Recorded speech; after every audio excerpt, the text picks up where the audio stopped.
tem que se passar pela crítica, né? Ou senão se reitera apenas lugares comuns e reproduz processos de alienação.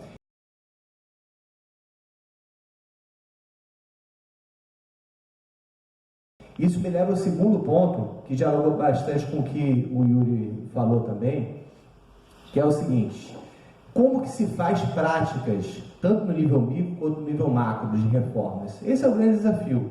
Isso passa por experiências, testemunhos e por um trabalho de fenomenologia disso, ou seja, de escrever, falar, trocar experiências e tudo mais. O que me vem à mente, em primeiro lugar, no nível micro, conversando com o Paulo Henrique Martins a respeito dessas questões, infelizmente, eu vou falar uma coisa que muita gente deve falar assim: vai esse papo de novo. A revolução começa de dentro. Revoluções são interiores. Infelizmente, na nossa sociedade, no mundo moderno, nós perdemos a capacidade de nos relacionar positivamente com os nossos afetos e com as nossas relações interiores. Tem toda uma dimensão de técnicas de meditação espirituais, tanto orientais, quanto também gregas, romanas, filosóficas. Filosofia envolvia técnicas espirituais. Filosofia era voltada para a vida. Há uma série de conhecimentos, repertórios técnicos, espirituais e conceituais que você tem na história que envolvem isso, você aprender a lidar com os próprios afetos, você se espiritualizar.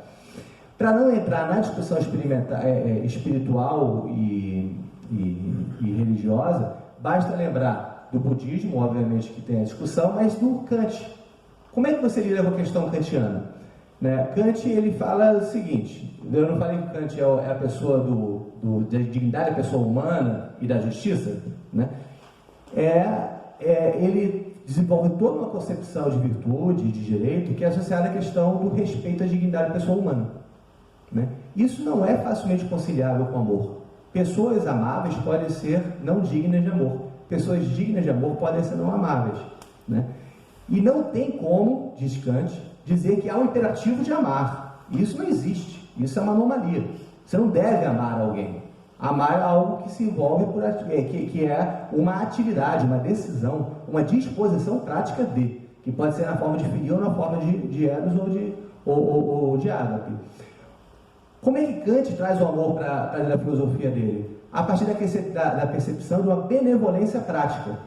Amor é uma benevolência e envolve uma prática de virtude, né? Que desenvolve atividades de filantropia, né? Que não perde dimensão à questão de dignidade, mas tenta conciliar dignidade com benevolência prática.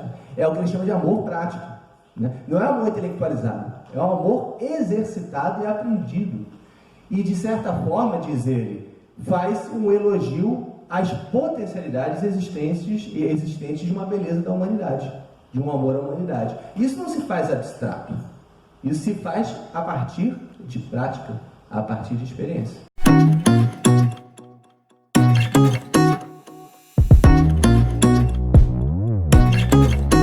Né? Isso no nível micro, no nível macro, para terminar de responder,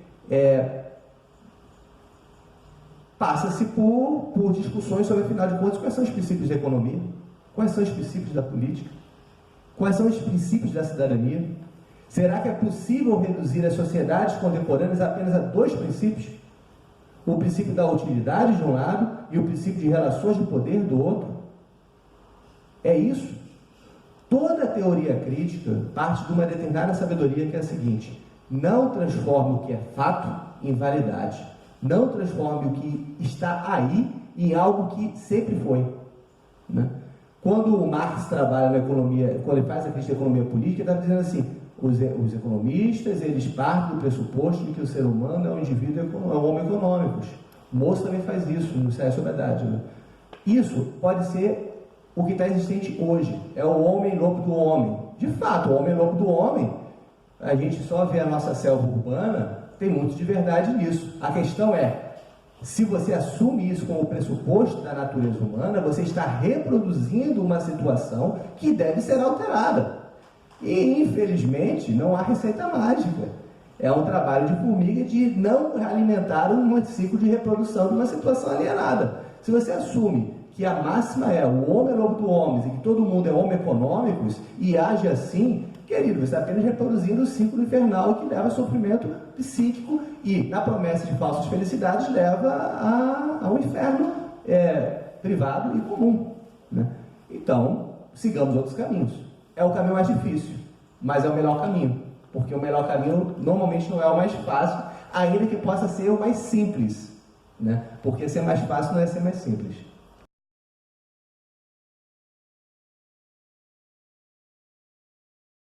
Vindo aqui a primeira vez, quer falar alguma coisa? Estou vendo algumas caras novas. Quer falar alguma coisa? Você não? André. Porque às vezes eu fico mais tímido. Alex? Quando você fez a colocação da própria reforma íntima do homem, né, que cabe aí, né, como psicóloga, né? Eu acho que essa questão do amor ágape e do filhos deveria começar na família, porque é muito difícil. Vou dar um exemplo no meu consultório, de repente uma menina que foi abusada pelo pai pensar no amor ágape ou no amor filhos, né? Então acho que a reforma íntima, sem uma conotação religiosa, né, estaria nessa transformação do próprio homem, né? Semana passada eu li o livro do Pondé, A Vida que Vale a Pena Ser Vivida, onde ele fala do banquete, e se você puder resumir o livro numa palavra só, é fazer o bem. Amor ao belo, amor ao bem. Ótima observação. Na aula de terça-feira, eu vou conversar um pouquinho sobre isso, né? E eu faço a minha culpa da sociologia, né, e das ciências sociais como um todo, que deixou muito de lado o estudo sobre família, como não fosse importante. É coisa de psicólogo, é coisa de educador, família não importa. Enquanto uma boa parte das questões passam pela questão das relações familiares, né?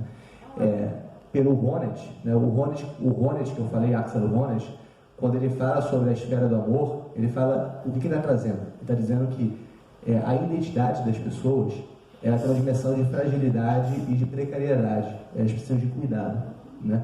É na relação mãe e filho, ele traz um pouquinho o Winnicott, é essa relação em que, na dialética de simbiose e diferenciação, vai se constituir um sujeito que, se for bem sucedida essa dialética, vai gerar uma relação, uma autorrelação por si mesmo, de autoconfiança, né? Isso se expressa na capacidade que uma criança tem de estar só consigo mesma, né? Não só brincando, mas também o estar só fora, né? Essa confiança de ser armada, né?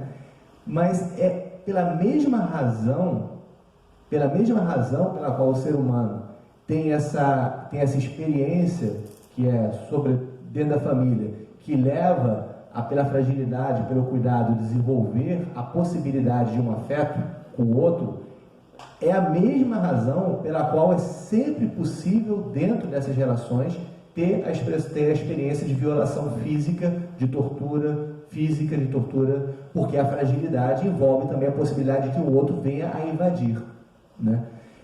Para isso, não apenas é necessário que profissionais consigam pensar o que está acontecendo, né? Não somente nas relações, você considerando apenas família por família, mas também como que a sociedade, como está estruturada, a economia, ideologicamente, politicamente, leva a uma desestruturação da possibilidade de que essas famílias venham a realizar um bom desenvolvimento afetivo e cognitivo dos indivíduos, né?